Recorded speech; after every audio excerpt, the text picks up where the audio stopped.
በዛ ብሎ የችግሬ ክምር ጨምሮት የልቤን ትርታ ፊት ተንበርክኬ ለአምላኬ ልነግር ያለኝን ስሞታ በዛ ብሎ የችግሬ ክምር ጨምሮት የልቤን ትርታ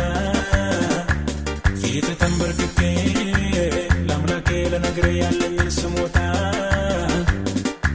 የሚያስለቅሰኝ ስፈልግ ለስንም ጉርጉሮ የአምላክን ግርማ ሲገለጽ ፊት አምሮ የሰበሰቡትን ጥያቄ ወደዚያ በትኜ እንዲህ ማለት ጀመር ስነሳ ወዲያው በዜማዬ ሞገስ አለው ፊት ችግር የሚያስረሳ ሞገስ አለው ፊት ጭንቀት የሚያስረሳ ሞገስ አለው